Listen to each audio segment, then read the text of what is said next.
Good evening, everybody. Welcome back to the AFLW show. We are back after a week off. I apologise. I was away soaking up the sun on the Gold Coast. Much needed. But we are back tonight. I am joined by my esteemed co-host, Pommy. Welcome back. Always a pleasure having you on the show. How are you? The glamorous assistant returns. I'm good. I didn't get a holiday in the Gold Coast, though. That's why I'm still pasty skinned. But I'm well. It's good. It's always an honour to be on the AFLW show. Always. That's good. I'm glad you're here. I noticed that our backdrop tonight does say the BA show. Not sure what's happened there. I'll see if I can change that while we are chatting away. But without further ado, let's get the show on the road. Vesio with all the experience in the world. She kicks. And there it is, just on half time. Manny Prasparkas. There we go. All fixed. There we are. Look at that. See what you met the magic of the internet, hey? How you can fix all of it in the background. So tonight, because we missed last week, we have two lovely games to review. So let's start with the game prior to the week just gone, and that'll be the North Melbourne game. I was there live, and I left really, really, really pissed off. Really pissed off. Because the lack of effort and the lack of endeavour to the contest was one of the things that I thought we were going to improve on this year. And it's clear that we're not fit enough. And North put us to the sword really, really early, and we just didn't respond. Well, we're going to talk about the Adelaide game as well, but I thought the North game will be the same tagline that I'll give Adelaide as well. They didn't really turn up either. They were probably 6 out of 10 of their natural ability, but they still kind of put us away with relatively ease. They never really were threatened for that. But like you said, it was... I mean, we always criticise Hartford's tactics. I've got to give 10% of blame to the girls as well. There was a real lack of trying to play to no structure, which, I mean, there was no structure, but at least try and make some structure out of effort. It was very poor, that game. I thought that game, when Hartford gets sacked, that is the game that everyone will look at and say that was the performance that probably lost the players. That's it. And Nick's right. Nick's pretty much always right all the time. So it's I couldn't agree. Couldn't agree more. And just listen to some of these damaging statistics that I've looked up. Marks inside 50, 12 North Melbourne, 2 Carlton. Inside 50s, 46 North, 21 Carlton. Contested possessions, 104 North, 92 Carlton. Tackles, 45 to 33. Our only saving grace was Bree Moody, and that was 19 hit-outs to 14. We pretty much matched them for handballs, kicks, and disposals, but the damaging one for me was marks inside 50, 12 to 2, and that showed on the scoreboard. 30-point win to North Melbourne. Look, you're right. They didn't turn up as well as they could have, North Melbourne. And some of our players' statistics were, I don't even know where to begin. Well, it was hard to know who was out on the field in the fourth quarter. I remember the fourth quarter well from the live, and I'm pretty sure there was no one in blue. Nope. I was going to send out a search party. I thought they just forgot to come out after the 3-quarter break. But I mean, I think the Adelaide game, the only thing that got progressively worse from the North game was their ability to hit targets out in the open. There was a lot in the North game of constantly going to the long option where there was a 1-on-3. they managed to improve that to a 1-on-4 a few times against Adelaide, which was a huge improvement. Not for my heart rate, but that really did show. The last two games have shown what happens when you play against sides that are structurally good, that you get found out. You get massively found out. Like Geelong, that week, no one talks about it as well. Geelong just lost to Brisbane, which Brisbane battered us and we beat up a Geelong side. It shows you what happens when Geelong played their best and Brisbane didn't quite play their best. They had to work for it. That, for me, is a huge, huge concern because we should be miles ahead of Geelong. Well, we kind of didn't even really impress against Geelong. I think we just caught Geelong on a shit night, if I'm honest. And it's damning. Like, what is our structure? What is it? Like, what is our game plan? Like, you hear Daniel Harford talking on all these other games and commentating on all these other games, complimenting the other teams on how well they're structured. Well, have a look in your own backyard, mate, before you start talking about other teams and how good their structures are. Fix your own team structure first. Like, all well and good, mate, that you're making special comments, but we're sitting there week in, week out with a list that is actually a half-decent list, and they're just, we get the ball and we don't know what to do with it. And we're kicking to 4 on 2 or 5 on 1. It happened on the weekend, and credit to Jess Del Pos. There was an incident on the weekend where it was 1 on 4, and we were lucky that she created a stoppage. But we shouldn't be kicking to the likes of Georgia G, who's knee high to a freaking grasshopper, against a person who's almost 3 or 4 centimeters taller than her. Well and good if the ball hits the deck, she can use her wheels. But time and time again in that North Melbourne game, we'd kick it in long in hope of someone taking the mark, and it would just be intercept marks, left, right, and centre. I think the biggest proof, like someone asked on the Blue Abroad watch along, how do you know it's Harford's structure and his instructions that are doing it? And we have a competition at halftime. What's on Harford's whiteboard? Greg Whittaker summed up what the game plan was. See ball, get ball, kick it long in the live, which made me laugh. I was like, that probably is what's on the whiteboard. But if you actually watch the two things Carlton do repeatedly, is they ignore the corridor with the football. So you see it particularly kick in defence when we're trying to get ourselves a rebound 50. The amount of times we have 2 or 3 in the corridor running and actually actively making space, and it's an easy kick, but we then go to that long option down the wing, which then ultimately turns the ball over. The girls who have run through the corridor now have to run back. Eventually, by the second quarter, they're a little bit tired, and it goes really quickly. And the second one is, watch Darcy Vessio's score involvements this year in her goals. They've gone from scrub kicks inside 50, where that's their talent. That they're very adept at when the ball's on the deck, beating a girl one-on-one. The problem is at the moment they're usually getting the ball on their head, and that's not her strength. They're not a marking forward. They are a crumbing forward.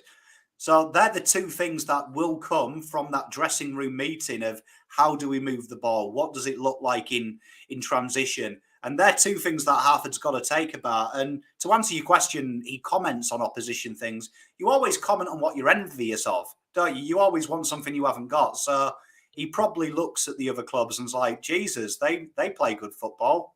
I wish I knew about football. Yeah, this comment sums it up. I saw it and I had to put up. It's really funny. Yeah, what can you say? Like, we do get the ball, and when we do get the ball and we look like we have a few good passages of play, there's always one chink in the chain, whether it's a poor handball to your teammates' feet, or whether the kick drops short or the kick goes over their head.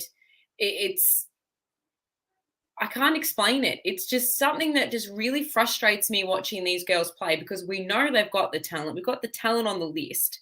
We've drafted these girls for a reason, right? There's a few people on that list that are probably a little bit questionable about how we traded for them and the players that we've lost, the quality that we've lost. But when you come up against sides like North, who we know are fit, right? You look at these teams that we've played so far, and all the teams that have beaten us have just run us off our feet. Doesn't that ring a few alarm bells? Like, what do we do over the summer? Worrying.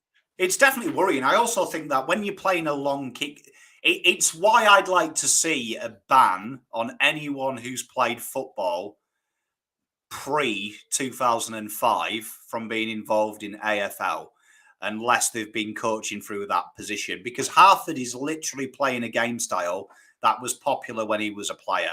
No AFL team in the men's kicks 30, 40 metres and looks to mark the ball. It's all about ball retention. It's about using the handball to create space in and behind, looking for that short option. Richmond kind of were the forefathers of what we see today as modern football, but you can go back to Hawks.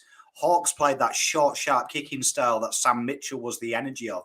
Carlton are playing a 95 branded version of the game with girls that can, A, kick that far accurately, and B, don't have the physical nous to run 60 metres there and back when you turn it over. And it's a pattern appearing in the women's game at the moment with Carlton.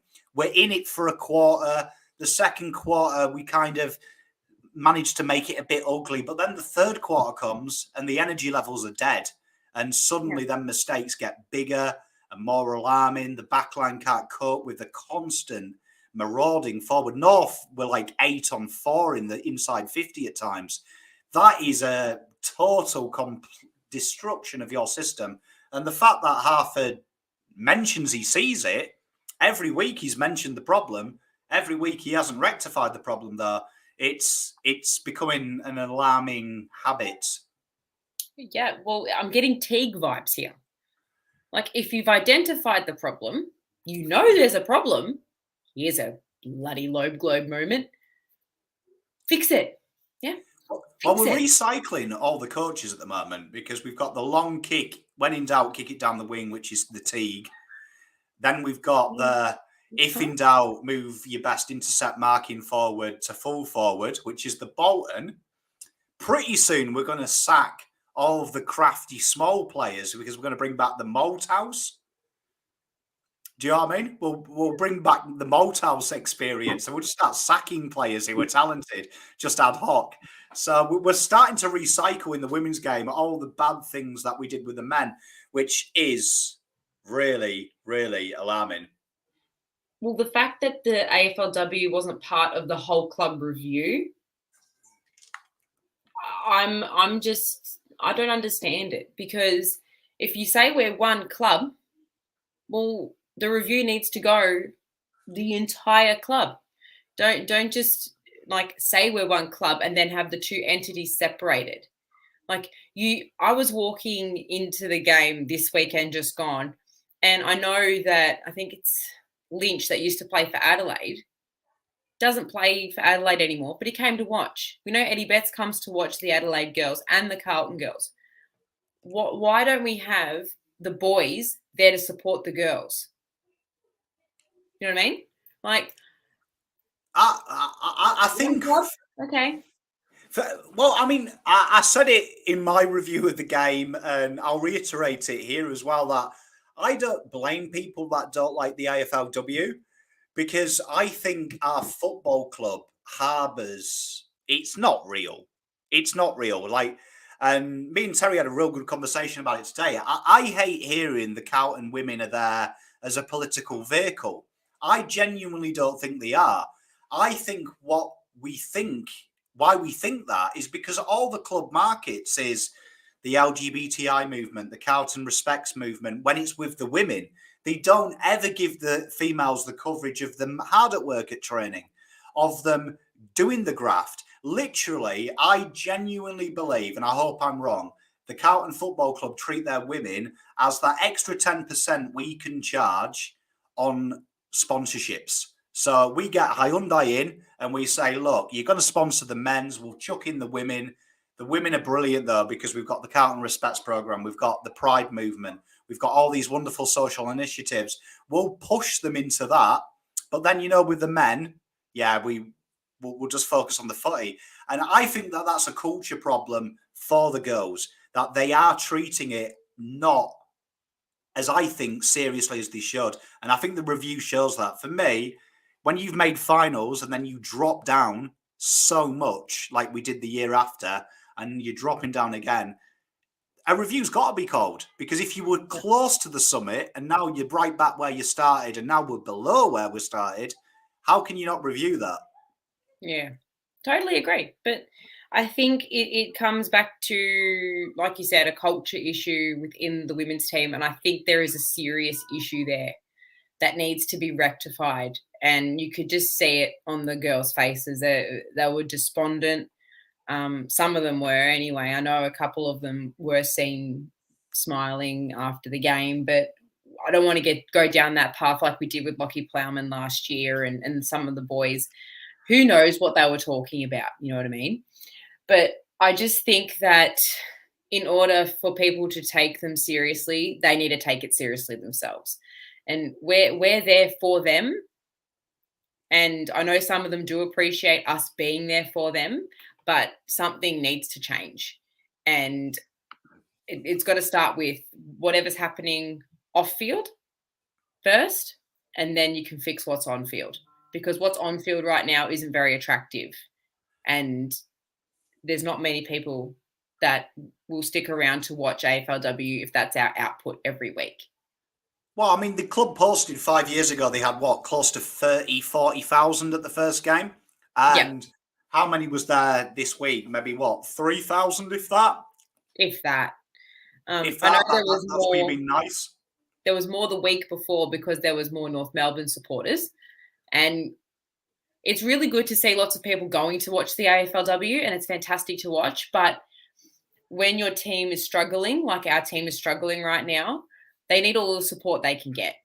And it needs to come in the form of themselves first. Look into what is wrong. Find what is wrong and fix it. Because you're not going to win games of football if you don't gel as one team.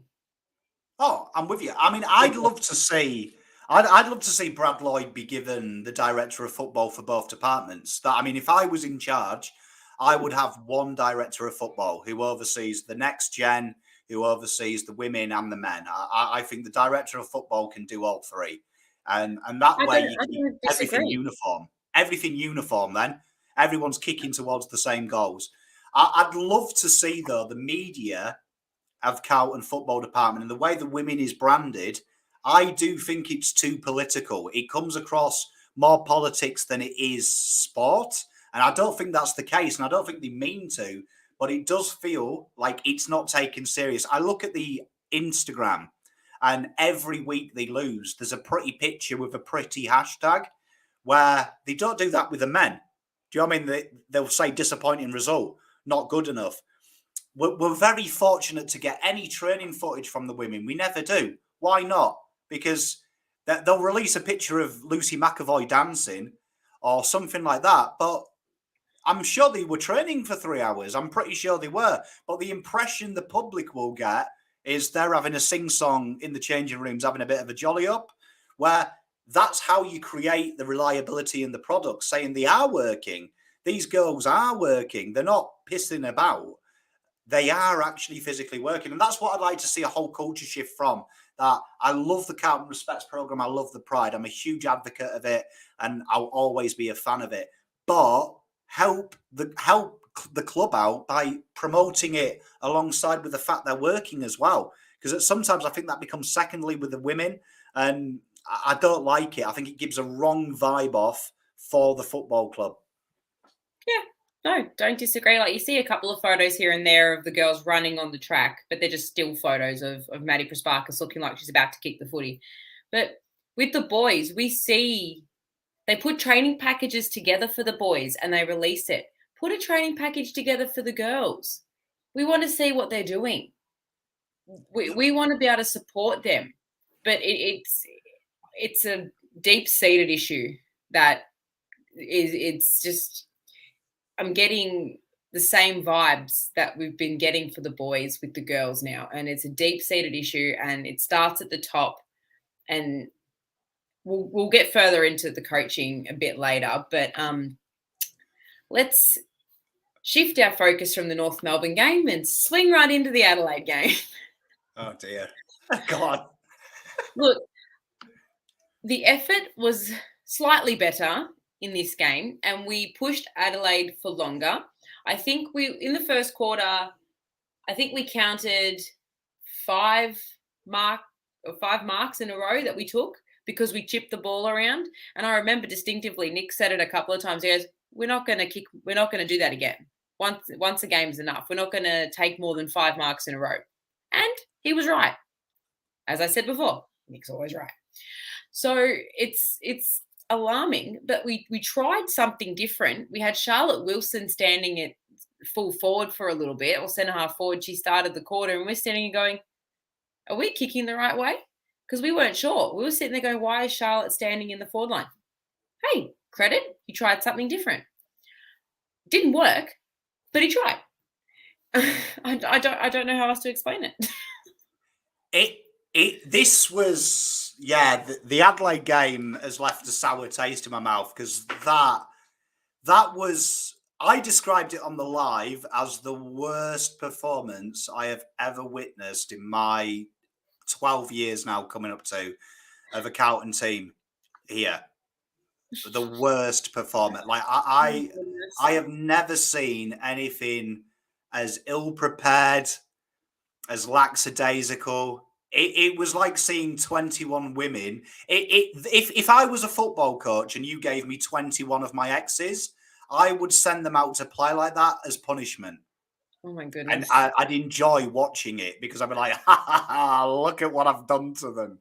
That's what it looked like. It looked like Hartford hated them, because they were literally, they were lambs to the slaughter. And Mimi Hill was phenomenal. Oh, wasn't she? Her first game back, second game back now, wasn't it? But the way she picked up, it was like she didn't miss any football at all. And she was the only saving grace, apart from Courtney Jones, who actually tried in that forward line. It was embarrassing when Grace Egan was probably the hardest player as well to the contest in the second quarter. And 7 days ago, she couldn't breathe. Yeah, no, she was fantastic. Cannot fault her. Me.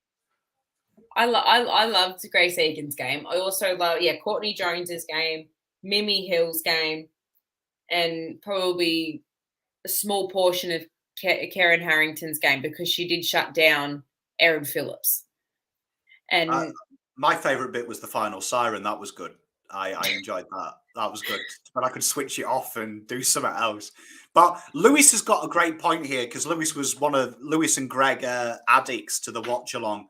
But that's something Hartford said. And I said that this is the sign of the level of moron we're dealing with. This is David Teague. This is David Teague. Because I said, I cannot believe I've heard an Australian blame the bounce of an egg-shaped ball. That is what AFL is. And I was like, when you're starting to blame things that are totally out of your control, you react to what you can't control and you control what you can. And for me, that was the biggest issue of what he said at the third quarter break, that we've got unlucky with the bounce of the ball. And I was like, it's 20 points, man, at that stage. Like, if the bounce of the ball, like, because for argument's sake, at that point, Adelaide were kicking behinds for laughs at that stage. So it could have been 60, 70 at that stage. It should have been. We should never have been in that game, because the amount of points that Adelaide kicked in that second quarter could have had the game over at halftime. That's what I mean. Like, the bounce of the ball, that is the most ridiculous thing I've ever heard. It did make me laugh, though. Thank you, Hartford, for making me smile in the third quarter. So here's another, I'm going over the statistics again. So inside 50s, 38 to 22. Marks inside 50, 8 to 3. Contested possessions, 111 to 96. And the hit-outs were even, and tackles 60 to 57. We won the clearances. Don't ask me how.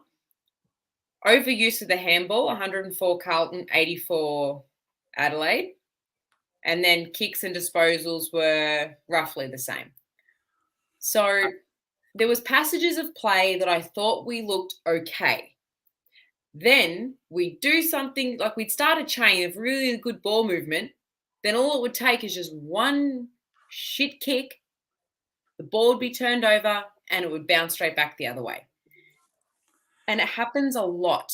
And this is the thing, like all well and good, we get the possessions, but I commented on a post on the Cheer Squad page that Nick put up the other day, and I don't know. I'll see if I can find it. But the thing is, I just don't understand. You have so many talented players, but when they get the football, it's like they don't know what to do with it. It's like they've never touched a football before in their lives. It's the biggest. It's weird, and I think when you look at the stats as well, you go through. It's the amount of uncontested possessions that there is a great thing for Hartford to look at, because Adelaide simply kick into space. They simply kick to goals in space to their advantage.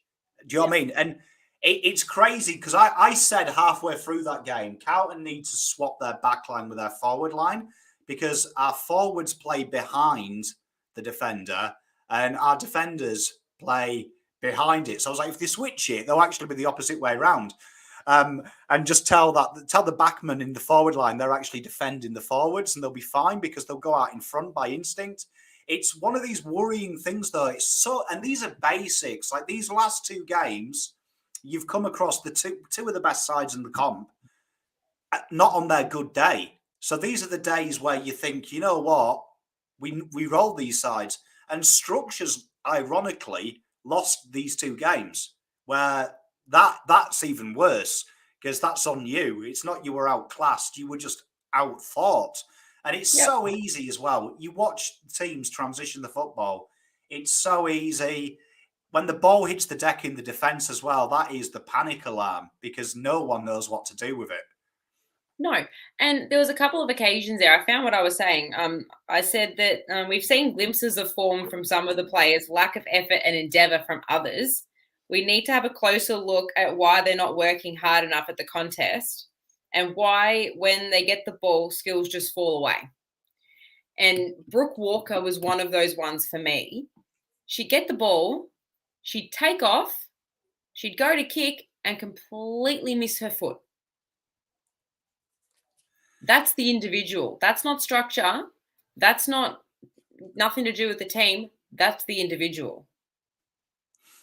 I will stick up for the girls, though, that I think the pressure comes from their natural enthusiasm to run ahead of the ball. If you watch when one of our girls gets it in the contest, particularly Maddie, she had a few loose moments. She's looking up and no one's near her. They're now out of her kicking radius. I would say, without being disrespectful, the girls' kicking radius is probably 15 to 20 metres where they're comfortable kicking. I think after that, the margin for error massively diminishes. And you watch Carlton when we turn over the football, when we've got possession, people are running inside 50, like before we've even got out of our defensive 50. They need to run towards the ball carrier to give them options. You actually see Kez a few times. She's like begging people to come closer to her, but they're just expecting a career's best kick 40 metres away on top of them. I feel sorry for the girls in a way because they're asking to execute a game plan that just causes chaos, causes nerves. I'd shit myself if I was Brooke Walker when I'm kicking and thinking, shit, I've got to do my best kick here. Well, when you're running into an open 50 with only one teammate ahead of you, and you're having a shot at goal and you completely miss, that is pressure. Obviously, there's pressure coming from somewhere, but you're right. And on Monday night, I was at my training, and we'd stepped away from training with the boys, and they were talking because we train with them, and it was really, really good to get some insight from their coaches and some of their players. If you are ahead of the ball when the ball carrier gets it, right, you're already out of the contest. If you've run past them wanting a handball and they have to turn around to handball to you, you're already out of the contest. Our girls are trying to take 2 steps ahead of the ball when they need to be thinking about the actual person carrying the ball. If I don't see another shepherd in my life, I will crack it, because there's a couple of occasions there where our girls were going for the ball and their teammate was standing there calling for it instead of putting the shepherd on and allowing their teammate with the ball to be free. That is the fundamental thing that we are taught in juniors or even in senior women's football now, is protect the ball carrier. I have not seen that yet. I am still waiting to see it. And then you have players that are picking up the ball and their teammates are jogging to the contest to help them. No, you go full pelt. You're tired? Get off the ground. Ask for a rotation. Don't jog to the contest. I saw it time and time again in our defence when Adelaide were kicking to where we were sitting, that players were jogging to the contest. And you'd find that Mua or Kez or Jess Delpos would be 1 out on 4 and our girls are jogging to the contest. Protect the ball carrier. Put your body on the line for your teammate. That is what we are there for, to help and protect each other. And it's the same issue in the boys. Jogging to the contest, not protecting the ball carrier. That's the number one fundamental rule when you have the ball, is call someone to protect you or give it off and protect them. I'm yet to see it. There is definitely a lack of cohesion. I mean, there was many times as well I saw in the contest when we were getting a bit on top in the ruck contest, particularly, the ball would come down and Mimi Hill would look to handball it and Brooke Walker would be there, but she'd missed the handball because a hand got to it. But the 2 girls that were there when that handball happened had already taken off, already anticipating us getting the ball and being like, right, I've got to get into position to get the ball. It kind of reminds me how a teenager plays pool. If you ever watch a young man play pool, an wily old man like me will always win, because a good pool player looks how they're going to get to the black, where a young man full of testosterone just thinks ball at a time. He goes, I'll get this yellow, I'll get this yellow, where age and experience teaches you from the break, you should be looking at how am I going to get to that black in the most efficient way. And that's what Carlton girls are doing at the moment. They're like, oh, okay, cool, right, well, I'll pop this yellow, I better go and get the next yellow, instead of actually making sure that first yellow goes in to be on the next yellow. And you're starting to see it, and I don't know if they're in self-preservation mode because they know he's going to get sacked, so they're like, what's the point? That's my worry. It seems to be something that you could probably fix in a training session and get us a few cheap wins, but it's not being addressed. It's basics, like you say, and when you don't do the basics right, there's something wrong. Yeah.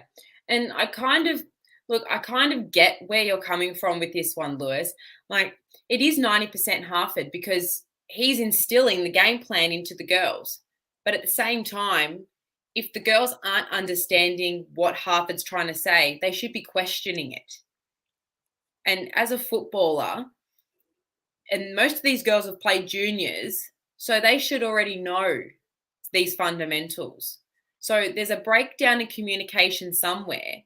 And if he's not explaining it to them for them to understand, there's an issue. Like you said, Paul, there's the issue. There's something not quite right. And there's a break in connection somewhere. And the girls are getting despondent. Their body language is showing that. And it's an issue that we keep talking about. And everyone says it. And it's obvious.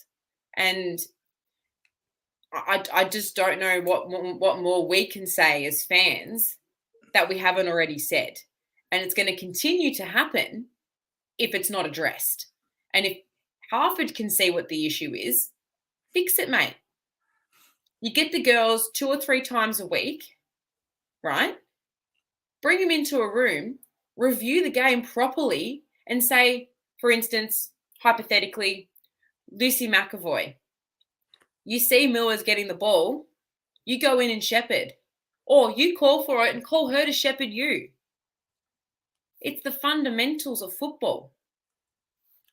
And spot on. And I think why it's so bad this year is I don't want to give Harford the out. He's lost players, but I think the game plan has always been shit. And then you look at the players he's lost. Hoskin twins. The one thing that they do really well, they're like Ed Kerno. They're naturally selfless players. So they naturally, instinctively look to shepherd for their teammate. They look to help out. They look to be at the fall of the ball. They look to run with a player in case they get into a bit of trouble. That's something that Sarah does tremendously well with Monique Conti. She is right next to her. And if there's an issue with Conti and she's getting caught, handball's there and Sarah's there to help her out. And Jessie's in and under. She's looking to create that space. Katie Loynes was another player that naturally does that. She naturally looks out for her teammates to create that space. Then you've got Taylor Harris, probably one of the most supreme players in the air in the women's game. So bombing it long, perfect. It's her bread and butter. Then you look at Downey. Probably Moody and Downey are the two dominant ruckmen in the women's competition. So you will always were kicking ass. You were always winning the first ball. So when you look at the players that have left, they're probably experts at masking your shit tactics. A bit like Harry Mackay and Wheater Hyde Teague shit tactics. When they're on fire, they're unstoppable. So that is my concern now. You've just got good cattle that hasn't got them skill sets. And that's where you're looking at a leader. Because I think Grace Egan could be a Hoskin, could do that. She naturally loves the fight. You see her, she loves the fight. I think Maddie Prasparkis, yeah, exactly. I think Maddie Prasparkis could adapt her game to be more of that fighter and look to shepherd the ball, take 5 touches less, but give 5 touches to G and Egan to use their pace. It's there. The template's there. It's if you can be asked to do it. And I don't think Harford has the idea, the clue, and 3, he's waiting for him. He's there really because the AFL community is about looking after the old man that used to be in the competition. So Harford's there because no AFL team would touch him, but at least he's still in football, isn't he? He's still in football. He still goes to all the events, still gets to have a beer because he was an average footballer. He feels a little bit proud of himself, but he should be nowhere near. The closest he should be is Auskick. Closest. And that's just dropping one of the kids off. Look, I deal heavily in Auskick for work. Sure. Have him roll out footies to his kids. That's fine. But no, definitely agree. And it's a shame because you look at Taylor Harris and I think she's close to leading goal kicker. That hurts. That right there hurts. And I watched parts of that Melbourne game and Gold Coast really took it to them, and all credit to Gold Coast. They've come from nothing, and you're starting to see those teams that came in after us that are starting to surpass us, like a Gold Coast, and it's terrible to see because we're a foundation club, right? And you see all the players that have come and gone, and especially that core group that we've lost over the last 2 years. It's really uncovered, like you said, the shit, really, and the deep-seated issue with our game plan. Because we had the talent and the players and the grit to fight through that. And like you look at last year's results and we only lost a couple of games by a small margin here. And yes, we've got a younger list now. But that, like you said, that skill set needs to come, but that game plan needs to improve. Because this week, good segue, we've got probably arguably the premiership favourites right now. And we're going to be doing a fly-in, fly-out here of WA. And the game's at 6:10 p.m. Melbourne time, right? So we're going to be flying in and flying out. So we're already toast because they've already been home for a week, or be 2 weeks. Or yeah, they've already been home for a week. And the only reason we're flying in and out is because isolation is now only 7 days in Perth or WA. Thank you, Mark McGowan. We love you so much. But we're going to get absolutely flogged, right? I love our girls, but I can't see us winning. No chance. Freo are a well-oiled machine, and I reckon it'd be them in Brisbane in the grand final, because the way Freo move the football is elite. Their players are strong, their players are fit, their players are elite. The Antonios are probably arguably two of the best footballers in the league. And I just don't see where the miracle is going to come from this week. Hopefully, fingers crossed, Bree Moody is back in, because heaven knows we need a ruckman. Because I love Jess Good and she showed glimpses of improvement last week, but she needs a little bit more time. If Carlton go, I reckon you've got more chance of staying within 20 of Fremantle of you have of the next watch along me doing it with Taylor Swift. like that is the odds I'd give on that. So if you're watching, DM me. But yeah, we've got no chance. Like, we've got no and the only thing I'm looking forward to this is I think Fremantle play the sexiest football in the comp. I think if I was the AFLW's director, that's what I'm marketing to the masculine population, saying, look, they can play. They can play an attractive brand. It's physical as well. It's as close to men football as you can get at this stage. It is physical, but it is class. It's quick.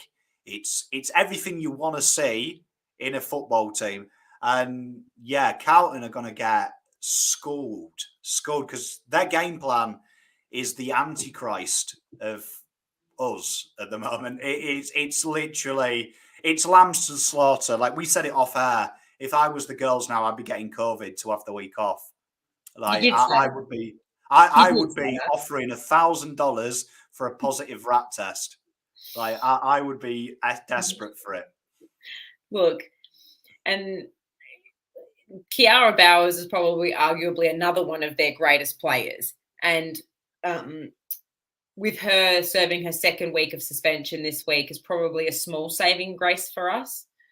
But I'll say it again, and I'll say it again, and I'll say it again. If we don't get someone there to help Maddie Prespakis, I'm fearful that when Essendon come into the competition, they're going to give her a Godfather offer and she's going to leave.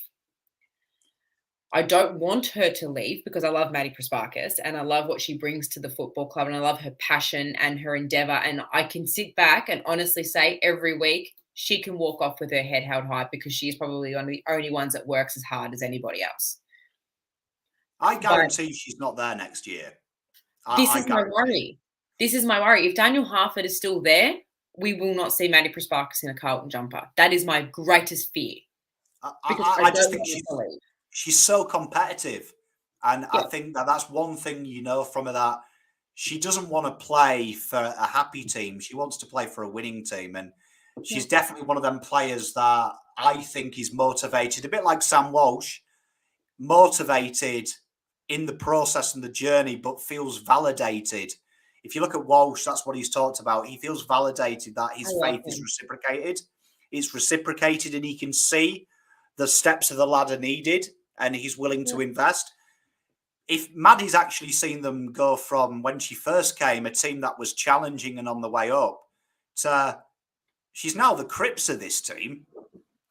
She's now the Crips of this team. The wheels are falling apart. This is the 2018 Crips version of Maddie Prespakis we're seeing in 2022. And she's an Essendon girl, isn't she? She supported them growing up. I believe so. You know what I mean? Like, honestly, Maddie and Georgia, they're Essendon bound. Essendon bound. See you later. And the only way you can potentially save them is sack Harford now and bring someone in to restore some respectability. It's such an Australian sport thing, though, of, we'll sack the guy and then next year. That's a thing, isn't it? Well, it seems to be an Australian sport because Australians are nice and they like to give people a chance. And I feel bad because Carlton have one game and I'm sacking people. But I just think, why wait? Why wait? Like honestly, for me, Harford should be gone.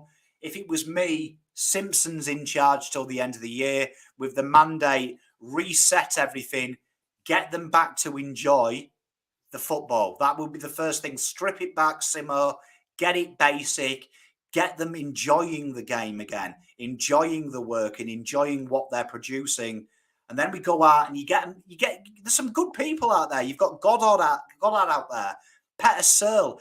Get the netball coach in, for heaven's sake, and get her in some kind of structural role. Like, have some fun and be innovative. That was Luke Sayers. He looked me in the eye on this show and said, "We're about innovation, Pommy." And I said, "What the fuck does that mean?" And he gave a 2-hour pretty much explanation of it, of trying new things, trying to be ahead of the grain. AFLW's risk-free. Because let's be honest, without being harsh, the vast majority of football fans don't care about it. So this is where you start taking the piss, trying new things. Let's see if this works. Let's see if this could work. And that can be the forerunner. And the girls are young, moldable. I'd love to see something like a Nick Newman-Simpson duo till the end of the year. Add a bit of responsibility, strip it back. Strip it back. It would be the easiest gig in the world to coach them girls for 4 weeks. You strip it back, you get them playing a brand of football they like, you make it basic, you work on the basics, tackle pressure, working with each other, simple stuff. Just get them enjoying it, no pressure till the end of the year, and then do a big search next year and get a super team in. Look, that sounds perfect in an ideal world, doesn't it? And well, I'll sack Harford. If Luke's worried about it, he's got my number. I'll call him. I'll sack him. Look, go for your life. I'm sure there'll be many people on this stream and many people that barrack for the Blues that would not stop you. Would not stop you. I, for one, would not stop you. And from the outside looking in, we can say as much as we like. We don't know what goes on behind closed doors at this football club with the women. We could be completely wrong, for all I know. But from what we're seeing, there's an issue. And I'd love Luke Sayers to say, "Pom, look, you can do a live sack along." I'd love to sack the guy. Honestly, like, mate. There's nothing better than giving people disciplinaries. Honestly, it's one of my secret loves. I love giving people positive feedback, but I also love tearing away rotten apples. And it's getting worse. Like, the way I see it is, let's say I was a professional AFL coach and Luke Sayers rang me up and said, "Round 1 next year, I want you to take over." I'd say no if Harford coached the last 4 games. I'd say no, because I'd be like, "That you're giving me an extra 4 months work to get rid of. Sack him now." Do you know what I mean? Put Dave in charge from the Dog and Duck. Give it to a fan for a week. I couldn't give a shit. But do you know what I mean? Just, you need to cut that out. And he's horrible. I can't tell you, like, I said it to Terry on the show the other week when we did it the other night. I don't know if you watched it, Sham, but I said, Dan Harford's got the most responsible job in the world, because what he's breeding now is the future of this game. Carlton are one of the biggest football clubs in Australia. I saw bits and pieces, If he fucks this up and Carlton become a wooden spoon side, potentially you set the competition back by a decade, because the young 5-6-year-old girls are getting into this because daddy and mummy like Carlton. You turn them off like a young generation has been turned off by the men. We could be in a shit heap in 10 years. Dan Harford is the nest egg of the entire competition, along with Collingwood, along with Essendon when they come into it next year, and Richmond. They are huge breeding grounds of football culture. He fucks it up.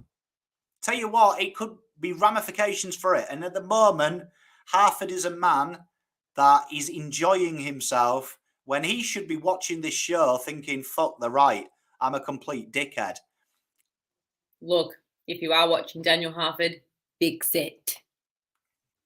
Well, my message to Harford is, if you've got any self-respect or loyalty, a leader knows when he's out of his depth. He's so out of his depth. You ring Luke Sayers up tomorrow and say, "Look, mate, I'm off. I can't do it." I don't understand. Like, I'm just like, I feel exactly how Peter does right now. And we were this close at the start of 2020 to knocking off Freo in a prelim final, or knocking North off, whichever it was, into making another grand final. And I guarantee you, with that list, we would have freaking won it, right? At the start of 2020 before they cancelled the season. But the last 2 seasons have been so disappointing. And every year, like even at the start of this year, when we were previewing the list, every week we're like, can't wait to see what she does. Can't wait to see what she does. Can't wait to see what she does. I'm still waiting to see what they can do, because they've been picked at AFLW level for a reason. Like, are they not being nurtured correctly? Is this the issue? And this is another thing. We won't get pick number 1. Yeah. Because the expansion clubs, Sydney, Port Adelaide, Hawthorn, Essendon, the last 4, the draft's already been set. Like, they've all been given a certain amount of picks in order to establish their list. And they can go to any club they want and say, I want her, I want her, I want her. It's the worst season to be shit. This year is the reason why we are shit. Well, I mean, I think the biggest concern, just like, if you actually, the way I described it to one of my mates the other day was Carlton's list in 2019 and 2020 is like Geelong's is the last 3 years, right? And I said, people get on Scott's case because he hasn't won one when the list is so talented. I was like, but Carlton haven't even made finals apart from once. So that's how bad he's doing. I was like, imagine if Scott finished 10th 2 of them 3 years. He wouldn't be there. He dines out on the fact he got to finals all them years. That's how bad Harford's done, even with that quality list. Yeah. And I think you've touched on it as well. Maddie Prasparkis hasn't got better. She's never got better. She's the same Maddie Prasparkis. She's got no extra layers to her in her game, apart from game sense, which comes in playing at the elite level. But her kicking hasn't dramatically improved. Her tackling hasn't. And then I look at the other girls. They're identical from when we were watching them as juniors. And then you look, like you say, Taylor, massive improvement this year. Huge improvement in her output. She's running back and tackling, which I'd never seen her do. I didn't know Taylor could tackle until I saw her play for Melbourne. She tackles hard. And the Hosking girls, they've taken another level as well. Richmond's improved like tenfold.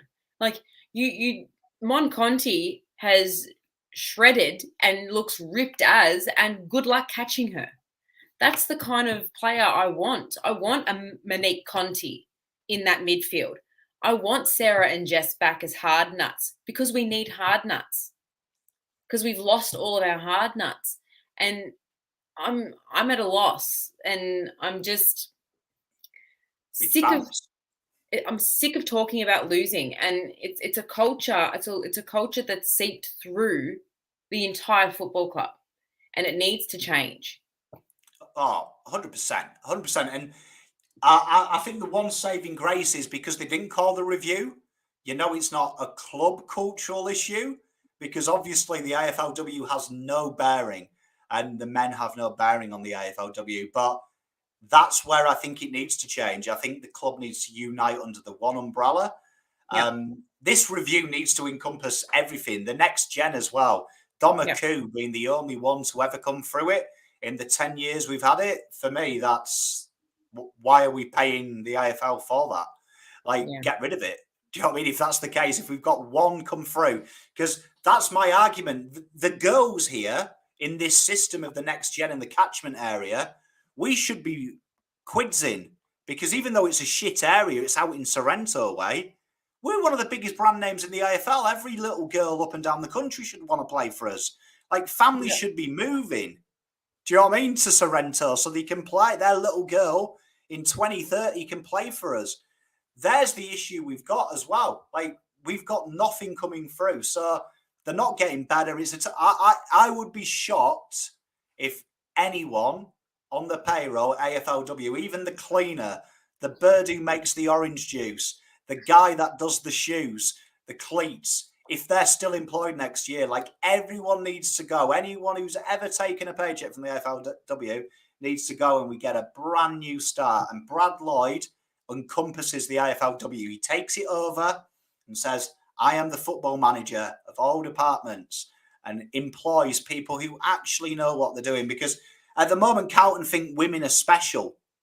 Like the kind of dainty and something's different.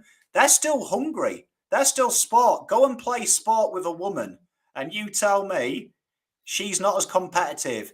My wife wants to put my head through a window if I beat her at Monopoly. She's more competitive than most people.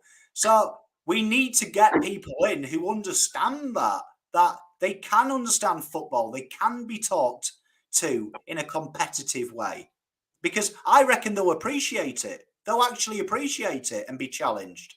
I'll put my hand up. Well, I'm happy to go down and call them a bunch of useless pricks. It doesn't bother me.